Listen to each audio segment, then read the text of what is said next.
നമസ്കാരം. കേരളത്തിൽ ഒരു പാർട്ടി കൂടി വരികയാണ്.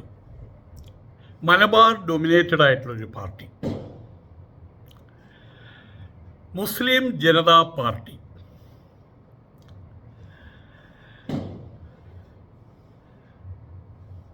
അതിന് അടിത്തറ പാകുന്നതിന് വേണ്ടുന്ന ശക്തി, സർവവിധമായിട്ടുള്ള ശക്തി പകരുന്നത് എ പി വിഭാഗമാണ്. എ പി കാന്തപുരം വിഭാഗം. അതൊരു സാമന്ത സംഘടനയാണ്. ഭാരതീയ ജനതാ പാർട്ടിയുടെ ഒരു സാമന്ത സംഘടനയാണ് മുസ്ലിം ജനതാ പാർട്ടി.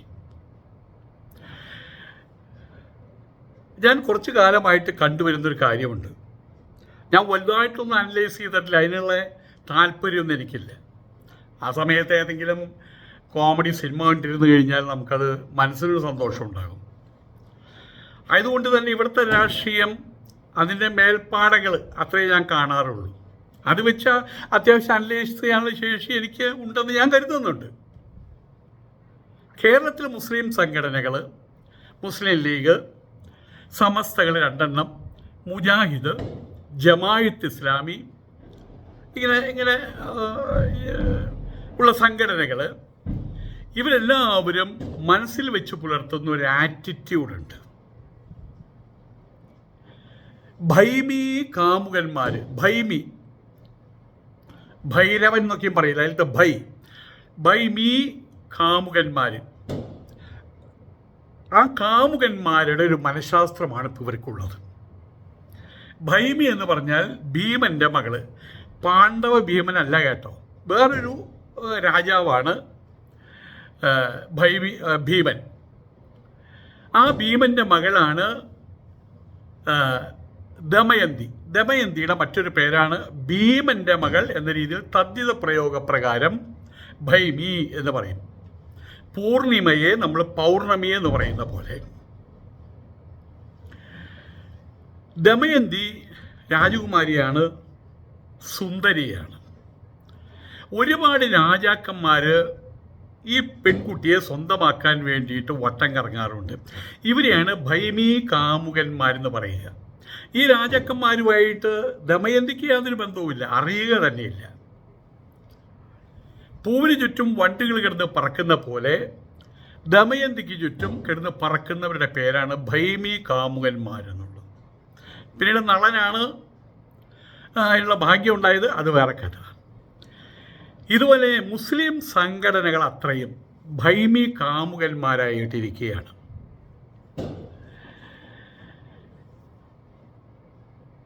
ഒരു പക്ഷിക്ക് 2 ചിറകുകൾ വേണം. അത് വ്യക്തിയാകട്ടെ പ്രസ്ഥാനമാകട്ടെ, 2 ചിറകുകൾ. ഒരു പക്ഷിക്ക് 2 ചിറകുണ്ടെങ്കിലേ മേലോട്ട് പറന്നു ഉയരാൻ കഴിയുള്ളൂ. ഞാൻ പറയേണ്ട ആവശ്യമില്ലല്ലോ. ഇതൊരു വ്യക്തി, അതൊരു പ്രസ്ഥാനം, അതിനും 2 ചിറക് വേണം, ലെഫ്റ്റ് ആൻഡ് റൈറ്റ്. എന്നാലേ ഉയർന്ന് പറക്കാൻ കഴിയുള്ളൂ. ഒന്ന് ഭൗതിക വളർച്ചയാകുന്ന ചിറക്. ആ പേരുണ്ട്, പ്രശസ്തിയുണ്ട്, ധനമുണ്ട്, അധികാരമുണ്ട്, ആയുധങ്ങളുണ്ട്, സ്വത്ത്, അതെല്ലാം ഉണ്ട്. ഇതൊക്കെയാണ് ഭൗതിക വളർച്ച. 2 ആധ്യാത്മിക വളർച്ച. എല്ലാ വിധത്തിലുള്ള ഭൗതിക വളർച്ചകളിലും ഒരുവനെ നാശത്തിലേക്ക് നയിക്കും. എങ്ങനെ? ആധ്യാത്മിക വളർച്ചയില്ലെങ്കിൽ. അതുകൊണ്ട് ഇത് 2 ഉണ്ടെങ്കിൽ മാത്രമാണ് ഈ ചിറകടിച്ച് ഇതിന് മേലോട്ട് പറന്നു ഉയരാൻ കഴിയുള്ളൂ. അങ്ങനെയാവുന്ന സമയത്ത് എന്തുണ്ടാകുന്നു? ഒരു വ്യക്തിയുടെ പേഴ്സണാലിറ്റി ആന്തരികമായിട്ടും ഭൗതികമായിട്ടും സുശോഭനമാകുന്നു. സ്വർണത്തിന് സുഗന്ധം വന്ന പോലെയാകുന്നു എന്ന് സാരം. മുസ്ലിം സമൂഹത്തിൽ ഇപ്പോൾ ഇപ്രകാരമൊന്നുമല്ല കണ്ടുവരുന്നത്. മുസ്ലിം എന്ന് കേൾക്കുമ്പോൾ എൻ്റെയൊക്കെ മനസ്സിലുണ്ടായിരുന്നത്, കുട്ടിക്കാലം മുതൽക്ക് ഉമറിൻ്റെ കഥ എനിക്ക് പഠിക്കാനുണ്ടായിരുന്നു. അന്ന് പ്രവാചകൻ മുഹമ്മദ് നബി എന്ന് ഞാൻ പഠിച്ചിട്ടുണ്ട്. പിന്നീട് കേരളത്തിലേക്ക് വന്നപ്പോൾ ഈ അടുത്ത കാലത്താണ് മറ്റുള്ള പേരുകൾ അറിയുന്നത്. തുടക്കത്തിൽ ഞാൻ അറിയുന്ന പേര് പാണക്കാട്, കൊടപ്പനക്കുന്നിൽ തറവാട്, മുസ്ലിം ലീഗ്, ഇതൊക്കെയാണ് ശിഹാബ് തങ്ങൾ, കുഞ്ഞാലിക്കുട്ടി, ഇതൊക്കെയാണ് പിന്നെ അറിയുന്നത്. നമ്മൾ മുഹമ്മദ് കോയ, ഇതൊക്കെയാണ് നമ്മൾ പിന്നെ അറിയുന്നത്. സമസ്ത വന്നിട്ട് 100 വർഷമായിട്ടുണ്ടെങ്കിലും സമസ്തയെ ഞാൻ സാധാരണക്കാരൻ, ഞാൻ ഹിന്ദുവാണ്, എനിക്കത് അറിയേണ്ട ആവശ്യമില്ല എങ്കിൽ പോലും പലതുകൊണ്ടും എൻ്റെ മനസ്സിലേക്ക് കയറി വന്നത് റീസെൻ്റ്ലിയാണ്, ഈ അടുത്ത കാലത്താണ്. സമസ്ത രണ്ടാണെന്നും ഒന്ന് പിരിഞ്ഞു മറ്റൊന്നുണ്ടായതാണെന്നും ഒന്നിൻ്റെ പേര് EK വിഭാഗം എന്നാണെന്നും മറ്റൊന്ന് AP വിഭാഗമാണെന്നും ഇവർ തമ്മിൽ ഇവർക്ക് ഒന്നിനോട് വലിയ താല്പര്യങ്ങളില്ല എന്നും മത്സരബുദ്ധിയോട് കൂടിയിട്ടാണ് അവർ മുന്നോട്ട് പോകുന്നത് എന്നിത്യാദി കാര്യങ്ങളൊക്കെ ഞാൻ ഇപ്പോൾ അടുത്ത കാലത്ത് അറിയുന്നത്. ഈ മുസ്ലിം ലീഗിനെ അതിന് സുപ്രീമായിട്ടുള്ള ശിഹാബ് തങ്ങളെ, സയ്യിദ് മുഹമ്മദ് അലി ശിഹാബ് തങ്ങളെ ഒരു രാഷ്ട്രീയക്കാരനായിട്ട് കാണാൻ കഴിഞ്ഞിരുന്നില്ല. അദ്ദേഹത്തിൻ്റെ കാലഘട്ടമായപ്പോഴേക്കും അതിനെക്കുറിച്ചൊക്കെ ഞാൻ ചിന്തിക്കാൻ തുടങ്ങിയിട്ടുണ്ട്. 2-3 പ്രാവശ്യം ഞാൻ മണ്ണാർക്കാടുള്ള ഒരു അറബിക് മാഷുണ്ട്, സലാം എന്നാണ് അദ്ദേഹത്തിൻ്റെ പേരെന്ന് തോന്നുന്നു, അദ്ദേഹവുമായിട്ട് പാണക്കാട് പോകാനും ശിഹാബ് തങ്ങളെ കാണാനൊക്കെ പരിപാടി ഇട്ടതാണ്. 2 പ്രാവശ്യവും എന്തോ ചില കാരണങ്ങൾ കൊണ്ട് കാണാൻ പറ്റിയില്ല. അപ്പം അദ്ദേഹത്തെ ഒരു രാഷ്ട്രീയക്കാരനായിട്ട് കാണാൻ കഴിഞ്ഞിരുന്നില്ല. പലതും ഞാൻ കേൾക്കുമ്പോഴും അങ്ങനെ തന്നെയാണ്. മുസ്ലിം ലീഗിൻ്റെ നേതാവ് എന്നുള്ളൊരു സ്ഥാനം അദ്ദേഹത്തിന് ഇഷ്ടമില്ലാഞ്ഞിട്ടോ എന്തോ മറ്റുള്ളവർ കൊടുക്കാഞ്ഞിട്ടോ എന്തോ അദ്ദേഹം എപ്പോഴും ഒരു രാഷ്ട്രീയ പാർട്ടിയുടെ മേലധികാരി ആയിരുന്നിട്ട് പോലും അദ്ദേഹം പൂർണ്ണമായിട്ടും ഒരു ആധ്യാത്മിക ആചാര്യനായിട്ടാണ് നിലകൊണ്ടത്. ഇസ്ലാം പണ്ഡിതനായിരുന്നു എന്നാണ് അറിഞ്ഞിട്ടുള്ളത്. സംസ്കൃതത്തിലെ ശ്രോത്രിയനായിരുന്നു, ബ്രഹ്മനിഷ്ഠനായിരുന്നു. ശ്രോത്രിയ എന്ന് പറഞ്ഞാൽ ഒരു ടീച്ചർ, അറിവാളി. ബ്രഹ്മനിഷ്ഠ എന്ന് പറഞ്ഞാൽ ആ അറിവിൽ ഉപരമിക്കുന്നവൻ, ആ അറിവിൽ നിലകൊള്ളുന്നവൻ. അറിവാളികൾ വേണ്ടത്ര ഉണ്ടാകും, പക്ഷെ അത് ആ അറിവിൽ ഉപരമിക്കുന്നവരുള്ള ആൾക്കാർ ചിലപ്പോൾ ഉണ്ടായെന്ന് വരില്ല. പക്ഷേ ശിഹാബ് തങ്ങളെക്കുറിച്ച് ഞാൻ കേട്ടിട്ടുള്ളത് അദ്ദേഹം ശ്രോത്രിയനായിരുന്നു, ബ്രഹ്മനിഷ്ഠനായിരുന്നു എന്നുള്ളതാണ്. 100-ൽ ഞാനൊരു മനസ്സുകൊണ്ട് ഇതെല്ലാം മനസ്സിൽ വെച്ചപ്പോൾ ഒരു കണക്കൂട്ടൽ വെറുതെ നടത്തുകയാണ്. 100-ൽ 99% ആചാര്യമുദ്രയുമായിട്ട് നിലകൊള്ളുകയാണ് ചെയ്തത്. അന്നത്തെ എനിക്കറിയാവുന്നത് ശിഹാബ് തങ്ങൾ മുതൽക്കുള്ള ആൾക്കാരെ, പക്ഷെ അതിനു മുമ്പുള്ള ആൾക്കാരെ കുറിച്ച് കേട്ടിട്ടുണ്ട്. ബാഫയ്ക്ക് തങ്ങൾ, ഇവരൊക്കെ 100%, അതിൽ 99% അവർ ആചാര്യന്മാരുടെ മുദ്രയുമായിട്ടാണ് നിലകൊണ്ടിട്ടുള്ളത്, ഒരു രാഷ്ട്രീയക്കാരായിട്ടാണ് നിലകൊണ്ടത്. ഇന്നിപ്പോൾ 100-ൽ 99% ഈ പാണക്കാട്ടുകാരാകട്ടെ സമസ്തക്കാരാകട്ടെ മറ്റുള്ള വിഭാഗങ്ങളായിട്ടൊക്കെയും രാഷ്ട്രീയക്കാരായിട്ടാണ് നിലകൊള്ളുന്നത്. അവരുടെ ആചാര്യഭാഗം നമ്മൾ പറയാറുണ്ട്, ചണച്ചാക്ക് കൊണ്ട്, ചണയുണ്ടല്ലോ, ചാക്ക് ബംഗ്ലാദേശിലേക്ക് വേണ്ടത്ര ഉണ്ടാവുന്നതാണ്. ആ ചണ കൊണ്ട് ഒരു കൈലി ഉണ്ടാക്കിയിട്ട് അല്ലെങ്കിൽ ഒരു കുപ്പായം തുന്നിയിട്ട് അതിൻ്റെ അറ്റത്ത് സൂക്ഷിച്ചു നോക്കിയാൽ കാണുന്ന രീതിയിൽ കസവ് കൊണ്ടൊരു കരയുണ്ടാക്കുന്നു. എന്നിട്ടത് കസവ് മുണ്ടാണെന്ന് പറയുന്നു, അല്ലെങ്കിൽ കസവ് ചട്ടയാണെന്ന് പറയുന്നു. ഇതുപോലെയാണ് ചണച്ചാക്കിൻ്റെ അറ്റത്ത് ചെറിയ ഒരു വരി മാത്രമുള്ള കസവ്, എന്നിട്ട് അതിനെ കസവുമുണ്ടെന്ന് പറയുന്ന ആ ഒരു രീതിയിലാണ് വാസ്തവത്തിൽ ഇന്നിപ്പോൾ മുസ്ലിം സംഘടനകളുടെ സ്ഥിതി. അടിമുടി അവർ 99% അവർ രാഷ്ട്രീയക്കാരാണ്, അമുസ്ലിങ്ങളാണ്. ബാക്കി 1% അതാണ് തലയിലുള്ള തൊപ്പി. അത്രയേ ഉള്ളൂ, തലയിലുള്ള തൊപ്പി. പലപ്പോഴും പറയാറുണ്ട് താടിയില്ലാത്ത മുസ്ലിങ്ങളെന്ന് പാണക്കാട്ടുകാരെ കുറിച്ച്. അതിൻ്റെ ശരി തെറ്റുകളൊന്നും എനിക്കറിയില്ല, പക്ഷെ അവർക്ക് ആർക്കും താടി കണ്ടിട്ടില്ല കേട്ടോ, അതെന്തോ അറിയില്ല.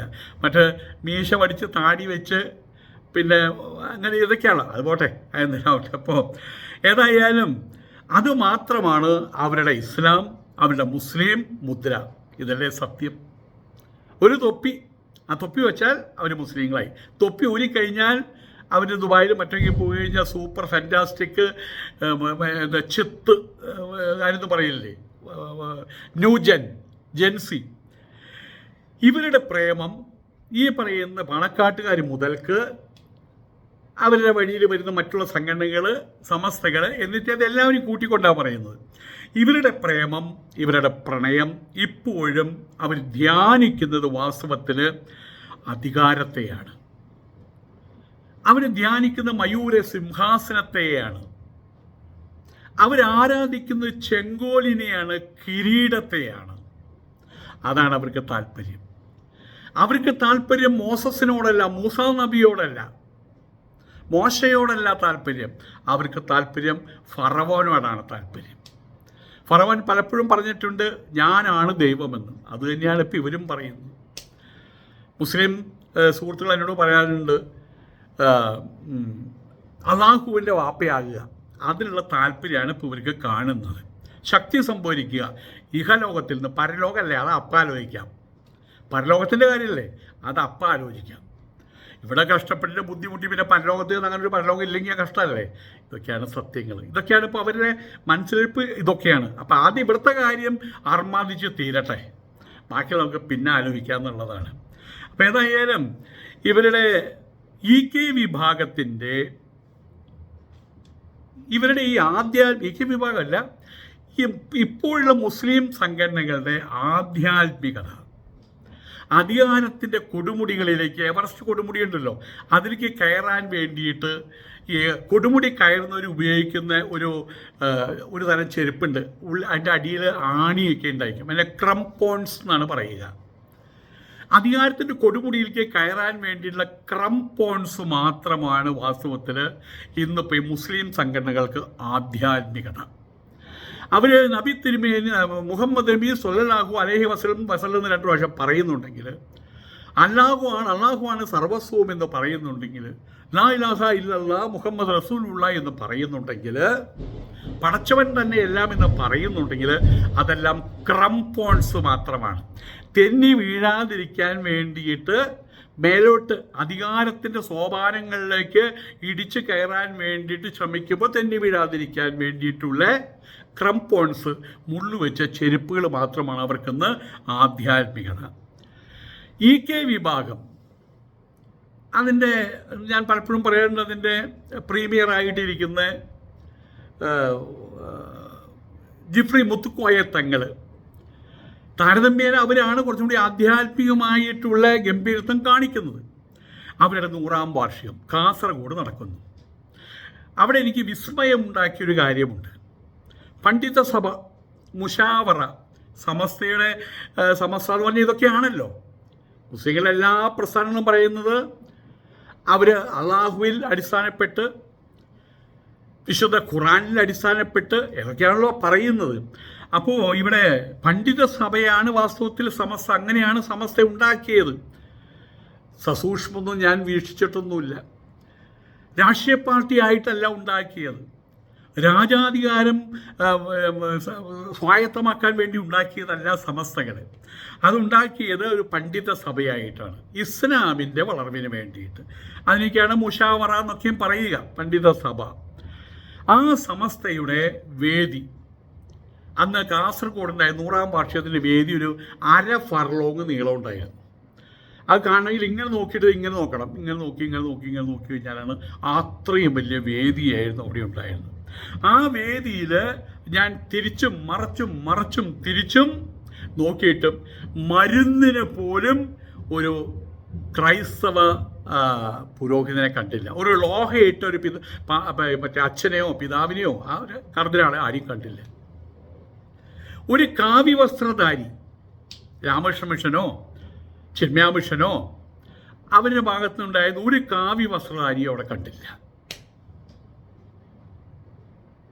അതിനകത്ത് അത് ഈ പറയുന്ന ആളുകൾക്ക് പകരം സർവ്വ രാഷ്ട്രീയ പാർട്ടികളുടെയും വക്താക്കളുണ്ടായിരുന്നു. PP മൂന്നൻ മരിച്ചുപോയി.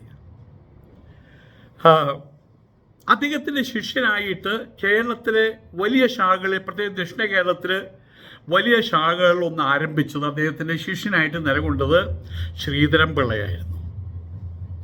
അന്നും ഇന്നും ഇനി വരാൻ പോകുന്ന കാലഘട്ടത്തിലും അദ്ദേഹം RSS കറകളഞ്ഞ RSS നേതാവാണ്. പക്ഷെ അയാളെ വൈറ്റ് വാഷ് ചെയ്തുകൊണ്ട് ഏത് സമസ്തയുടെ ആകട്ടെ മുസ്ലിം ലീഗിൻ്റെ ആകട്ടെ പ്രോഗ്രാം വരുമ്പോൾ അദ്ദേഹത്തെ നടുവിലെ പ്രധാന പ്രതിഷ്ഠയായിട്ട് അവരോധിക്കുന്നത് കണ്ടിട്ടുണ്ട്. അദ്ദേഹം ഇവിടെയും ഉണ്ടായിരുന്നു. വെള്ളാപ്പള്ളിയുടെ മകൻ വെള്ളാപ്പള്ളി എങ്ങനെയൊക്കെ ഏതെല്ലാം സഭ്യമല്ലാത്ത വാക്കുകളിലൂടെ മുസ്ലിങ്ങളെ അവഹേളിച്ചിട്ടുള്ളത് നമുക്കറിയാം. ഈ അടുത്ത കാലത്ത് പ്രത്യേകിച്ചും അദ്ദേഹത്തിൻ്റെ മകൻ അവിടെ ഉണ്ടായിരുന്നു. സന്യാസി വൃന്ദത്തിന്, ക്രൈസ്തവ പുരോഹിതന്മാർക്ക് വഴിയരികിലെ നായക്കാഷ്ടത്തിൻ്റെ വില പോലും അവർ കൊടുത്തില്ല. ഇത് പരിദേവനമാണ്. കാരണം എന്താണ്? EK വിഭാഗം, ജിഫ്രി മുത്തുക്കോയ തങ്ങളുടെ വിഭാഗം ഇപ്രകാരം ചെയ്തപ്പോൾ എനിക്ക് ആശ്ചര്യമുണ്ടായി. അതിനെ തുടർന്നൊരു പരിദേവനം, ചെറുതായിട്ട് കഷ്ടമായി പോയിട്ടോ എന്നൊരു വേദനയും എൻ്റെ മനസ്സിലുണ്ടായി. RSS, BJP, മോഡി, ഭരണ പാർട്ടി, പ്രൈം മിനിസ്റ്റർ അവരുമായിട്ട് ഇപ്പോൾ പറയുന്നതാണ് RSSും മനുഷ്യന്മാരല്ലേ, RSSും ഇവിടെ അപ്രതിരോധ്യമായിട്ടുള്ള ശക്തിയുള്ളൊരു സംഘടനയല്ലേ, അവരെന്തിനാ മാറ്റി നിർത്തുന്നത്? BJPക്കാരും നല്ല ഹിന്ദുക്കളുണ്ടല്ലോ, BJPക്കാരിലും നല്ലവരുണ്ടല്ലോ, മോഡി ഇന്ത്യയുടെ പ്രധാനമന്ത്രിയല്ലേ, നമ്മുടെ പ്രധാനമന്ത്രിയല്ലേ, അവരല്ലേ ഭരിക്കുന്നത്, ഇനിയും അവരെന്നല്ലേ ഭരിക്കാൻ പോകുന്നത്? പ്രൈം മിനിസ്റ്റർ, നമ്മുടെ പ്രൈം മിനിസ്റ്റർ കശ്മലൻ, കാപാലികൻ, ജനദ്രോഹി, വോട്ട് കൊള്ളക്കാരൻ, EVM വെച്ച് ജയിക്കുന്നവർ, ഇതൊക്കെയും തേച്ച് മാച്ച് കളഞ്ഞു കേട്ടോ. ഇപ്പം ഇത്തരം വാക്കുകളൊന്നുമില്ല. സന്ധിയാകാനുള്ള പരിപാടി അതാണല്ലോ പറഞ്ഞിട്ടുള്ളത്.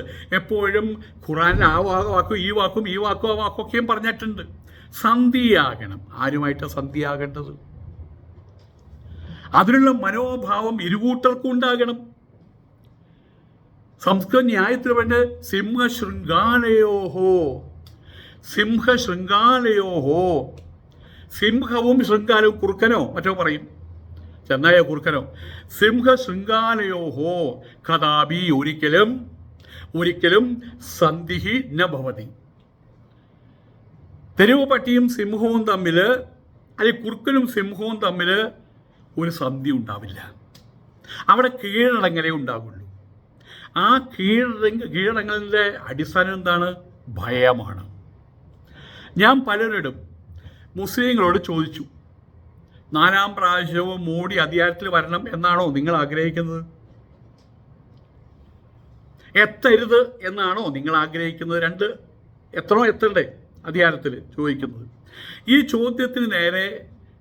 ഈ ചോദ്യത്തിന് ഉത്തരമായിട്ട് നേരെ ചൊവ്വേ ഒരാൾ ഉത്തരം പറഞ്ഞില്ല. എല്ലാവരും ഏതോ ഒരു സിനിമയിൽ ഇന്നസെൻ്റ് ചെയ്യുന്ന പോലെ ഭാര്യ ഇന്നസെൻ്റ് എവിടെയോ പോയിട്ട് തിരിച്ചു വന്ന സമയത്ത് സുഖകരമല്ലാത്ത ഒരു അവസ്ഥ ഉണ്ടായത്. അതുകൊണ്ട് ഭാര്യയോട് പറയാതിരിക്കാനും വയ്യ. അപ്പോൾ ഭാര്യ ചോദിച്ചു പോയിട്ട് എന്തായി? അപ്പോൾ അദ്ദേഹം പറഞ്ഞു, ഞാൻ അവിടെ പോയിട്ട് നീ പറഞ്ഞ പോലെ ആളെ കണ്ടു, അവളെ കൊണ്ട് ഇതുണ്ടായിരുന്നു. വീണ്ടും ഭാര്യ ചോദിച്ചപ്പോൾ പറഞ്ഞു, ഞാൻ മലയാളം പറഞ്ഞത് എനിക്കറിയില്ലേ. ഇതുപോലെ അവിടെയും ഇവിടെയും തൊടിയിക്കാതെ ഒരു കാലഘട്ടത്തിലാണെങ്കിൽ ജനദ്രോഹി, കള്ളൻ, പടച്ചോൻ ചോദിച്ചോളും, കള്ളവോട്ട് വാങ്ങിച്ച് ചോരി എന്നൊക്കെയും പറഞ്ഞിട്ടുള്ള വാക്കുകൾ ധാരാളം ഉപയോഗിച്ചിരുന്നു. മോഡി എന്ന് പറഞ്ഞിരുന്നില്ല, അയാളെന്നൊക്കെയാണ് പറഞ്ഞത്. അതെല്ലാം മാറ്റിയിട്ട് ഇപ്പോൾ നരേന്ദ്രമോദി എന്ന് പറയുമ്പോൾ, പ്രധാനമന്ത്രി നരേന്ദ്രമോദി എന്ന് പറയുമ്പോൾ തേനൊലിക്കുകയാണ് മുസ്ലിങ്ങളുടെ. പറയാതിരിക്കാൻ വയ്യ. പിന്നെ തെറ്റപ്പെട്ട സംഭവങ്ങൾ ഉണ്ടാവില്ല എന്നല്ല ഞാൻ പറയുന്നത്, അത് എപ്പോഴും ഞാൻ പറയാറൊന്നുമില്ല. അതിന് മുൻകൂർ ജാമ്യം എടുത്ത് ഞാൻ സംസാരിക്കാറില്ല. അതുകൊണ്ടാണ് മുസ്ലിങ്ങളെന്ന് പറഞ്ഞത്. ഇന്ന് മുസ്ലിങ്ങളുടെ മഹാഭൂരിപക്ഷവും പേടിച്ചരണ്ടിരിക്കുന്നൊരവസ്ഥയാണെന്നർത്ഥം. മുസ്ലിം സമൂഹം ഇന്നിപ്പോൾ വലുതായിട്ടുള്ള ഐഡൻറ്റിറ്റി ക്രൈസിസ് നേരിടുകയാണ്. തങ്ങൾ 2ാം തരം പൗരന്മാരാണ് ഇന്ത്യയിൽ എന്നവർ കൃത്യമായിട്ട് അറിയുന്നുണ്ട്. അസ്വാതന്ത്ര്യം അവർ അനുഭവിക്കുന്നുണ്ട്. അതുകൊണ്ട് തന്നെ സ്വാതന്ത്ര്യത്തിൽ നിന്നാണ് സ്വാഭിമാനം ഉണ്ടാകുക. പോലീസ് സ്റ്റേഷനിൽ കയറി ചെല്ലുന്ന ഞാൻ ഗീതയ്ക്ക് അവരെ ചെല്ലുകയാണ്. അപ്പോൾ അവിടെ ചെല്ലുന്ന സമയത്ത് അവരും സ്വാമി ഇരിക്കും. അപ്പോൾ സ്വാമിക്ക് ഒരു ചായ കൊണ്ടുവരപ്പോൾ ഞാൻ ചായ കുടിക്കാറില്ല, പാലും വെള്ളം മാത്രമേ കുടിക്കാറുള്ളൂ, അല്ലെങ്കിൽ ചായ കഴിക്കാറില്ല, ഞാൻ ജ്യൂസേ കഴിക്കാറുള്ളൂ എന്ന് പറയാം. ഞാനൊരു കുറ്റവാളിയായിട്ട് കയറി ചെന്നിട്ട് അവർ പറയാണ് ചായ വേണോ? ഞാൻ ചായ കുടിക്കാറില്ല, ഞാൻ ജ്യൂസേ കുടിക്കാറുള്ളൂ. ഞാൻ അവർ നല്ല അറിയാലോ എന്താ ഉണ്ടാവുക എന്നവിടെ. കാരണം എന്താണ്, ഒരു കുറ്റവാളിയായിട്ട് ചെല്ലുമ്പോൾ എനിക്ക് സ്വാഭിമാനം നഷ്ടപ്പെട്ടിരിക്കുകയാണ്, സ്വാതന്ത്ര്യം നഷ്ടപ്പെട്ടിരിക്കുകയാണ്. സ്വാതന്ത്ര്യം നഷ്ടപ്പെട്ടാൽ സ്വാഭിമാനവും നഷ്ടപ്പെടും. ആ അവസ്ഥയിലാണ് ഇപ്പോൾ മുസ്ലിങ്ങൾ. സ്വാഭിമാനം നഷ്ടപ്പെട്ടവരായി തീർന്നിരിക്കുകയാണ്. ആയതുകൊണ്ട് തന്നെ ഇപ്പോൾ ഞാൻ മുമ്പ് പറഞ്ഞ പോലെ സംബോധന ഇന്ത്യൻ പ്രധാനമന്ത്രി, ബഹുമാനപ്പെട്ട പ്രധാനമന്ത്രി, നമ്മുടെ പ്രധാനമന്ത്രി, നമ്മുടെ മോദിജി, അയാൾ കശ്മലൻ രാജ്യദ്രോഹി, 56 ഇഞ്ച് EVM, വോട്ട് കൊള്ള, ചായക്കട, ഒന്നുമില്ലാണ്ടായി. എല്ലാം തൊണ്ടയിൽ കുടുങ്ങി നിൽക്കുകയാണെന്നർത്ഥം. ഇത് മൃഗത്തിൻ്റെ സംസ്കാരമാണ്, കാട്ടുനീതിയാണ്. ഒന്നിലോ കീഴടക്കാൻ ശ്രമിക്കുക, പറ്റിയിൽ കീഴടങ്ങുക, അതന്നെ. ഇതാണ് മൃഗത്തിൻ്റെ സ്വഭാവം. അതാണ് ഇവിടെ മുസ്ലിം സമൂഹം കീഴടങ്ങിയ അവസ്ഥയിലാണ് നിൽക്കുന്നത്. മുസ്ലിം പോപ്പുലേഷൻ ഇവിടെ 14 മുതൽ 15% വരെയാണ്. 20 കോടി മുസ്ലിങ്ങളുണ്ട്. BJP നേതൃത്വത്തിലുള്ള അഥവാ സംഘപരിവാർ നേതൃത്വത്തിലുള്ള NDAയിൽ നിന്ന് ഒരാൾ പോലും പാർലമെന്റ് മെമ്പറായിട്ടില്ല. കുറച്ചുകൊണ്ട് അടുപ്പിച്ചു നോക്ക് വേറെ. കഷ്ടം കഷ്ടം കഷ്ടം. ഒരാൾ പോലും BJP നേതൃത്വത്തിലുള്ള NDAയിൽ നിന്ന് ഒരാളെ പോലും അവർ നിർത്തി വിജയിപ്പിച്ചിട്ടില്ല. അവരവിടെ മറ്റേ എന്തായാലും പറയുക, പാർലമെൻറ്റിൽ കയറ്റിയിട്ടില്ല, MP ആയിട്ട് കയറ്റിയിട്ടുമില്ല. കുറച്ചുകൂടി വിശദമായിട്ട് നിരീക്ഷിച്ചാൽ മുസ്ലിം ലീഗ് വഴിക്ക് EK സമസ്തയ്ക്ക് പാർലമെൻറ്റിൽ ചെറുതായിട്ടെങ്കിലും ഒരു ഒരു ഒരു എന്നൊരു ശബ്ദം ഉണ്ടാക്കാൻ പറ്റും. അതിനും കുഞ്ഞാലിക്കുട്ടി പോയിട്ട് അങ്ങനെയൊക്കെ മനസ്സിലായപ്പോൾ വെറുതെ ഇരുന്നിട്ട് യാതൊരു കാര്യവുമില്ല. വരുന്ന സിനിമ കാണാമെന്നല്ലാതെ അവിടെ ഇരുന്നിട്ട് യാതൊരു കാര്യവുമില്ല. 10 രൂപ കൊടുത്താൽ ചിക്കൻ ബിരിയാണി കിട്ടും. അതുകൊണ്ട് കാര്യം അങ്ങനെ വേഗം തിരിച്ചു വന്നു. ആ സംഭവം നമ്മളെല്ലാവരും അറിഞ്ഞതാണ്. ഏതായാലും മ്യാവു ശബ്ദം പുറപ്പെടുവിക്കാൻ മുസ്ലിം ലീഗ് വഴിക്ക് എങ്കിലും EK വിഭാഗത്തിന് നേരിട്ടല്ലെങ്കിലും EK വിഭാഗത്തിന് 1-2 MP മാരുണ്ട്. AP വിഭാഗത്തിന് അതുമില്ല. കേന്ദ്രത്തിലുമില്ല, കേരളത്തിലുമില്ല ഒരു മ്യാവു ശബ്ദം പുറപ്പെടുവിക്കാൻ ഒരാളും. ഈ ഒരു സാഹചര്യത്തിലാണ് AP വിഭാഗത്തിൻ്റെ ചിന്തകൾ പൊളിറ്റിക്കൽ പാർട്ടി ക്രിയേഷനിലേക്ക് തിരിഞ്ഞത്. കേരളത്തിലേക്ക് രാഷ്ട്രീയ പ്രവേശനത്തിന് BJPയും കാണുന്ന വഴി ഇതൊക്കെ തന്നെയാണ്. ഇവരെ രാഷ്ട്രീയ പാർട്ടിയെ വേഷം കെട്ടിക്കുക. ഏതായാലും അവർക്കിപ്പോൾ ഖുറാനും വേണ്ട, വിശുദ്ധ ഖുറാനും വേണ്ട, ഇസ്ലാമും വേണ്ട, ദീനും വേണ്ട, പൈസ വേണ്ട. പൈസ വേണം, പണം വേണം, അതിനുവേണ്ടി അധികാരം വേണം, സ്ഥാനമാനങ്ങൾ വേണം, ഗ്രാൻഡ് മുഫ്തി സ്ഥാനം വേണം, ദേശീയ മുസ്ലിം സ്ഥാനം വേണം. അപ്പോൾ ഒരു കാര്യം മനസ്സിലായി, ഇതിനെ ചൂണ്ടയിട്ട് പിടിക്കാമെന്ന് മനസ്സിലായി. ഉടനെ തന്നെ അവർ ചാട്ടുമ്പോൾ കയറ്റിയിട്ട് അവരെ കൊണ്ടൊരു രാഷ്ട്രീയ പാർട്ടി ഉണ്ടാക്കാൻ ഉള്ള എല്ലാ ഒരുക്കങ്ങളുമായി കഴിഞ്ഞു. ജനുവരിയിൽ നരേന്ദ്രമോദി വന്ന് തിരിച്ചു പോയി കഴിഞ്ഞാൽ വരാൻ പോകുന്ന ജനുവരിയിൽ രാഷ്ട്രീയ പാർട്ടിയുടെ ഒരുക്കങ്ങളാവും എന്ന് സാരം. AP വിഭാഗത്തിൻ്റെ മുസ്ലിം രാഷ്ട്രീയ പാർട്ടി വരുന്നു എന്ന് സാരം. കൊടിയുടെ നിറം നേരത്തെ ഉറപ്പിച്ച് വെച്ചിട്ടുണ്ട് കേട്ടാ. എന്താ കൊടിയുടെ നിറം? എന്താ BJP കൊടിയുടെ നിറം? പച്ചയും കാവിയും. ഇവിടെ മുസ്ലിം AP വിഭാഗം മുസ്ലിങ്ങളും സംഘപരിവാർ BJP കൂടിച്ചേർന്നാൽ പറ്റിയ നിറം എന്താ? കാവിയും പച്ചയും. അപ്പോൾ പുതുതായിട്ടുള്ള രാഷ്ട്രീയ പാർട്ടിയുടെ കൊടി, അതിനുവേണ്ടി പുതിയ നിറമൊന്നും അന്വേഷിക്കേണ്ട, BJPയുടെ കൊടി തന്നെ എടുത്തു വെച്ചാൽ മതി. നമസ്കാരം.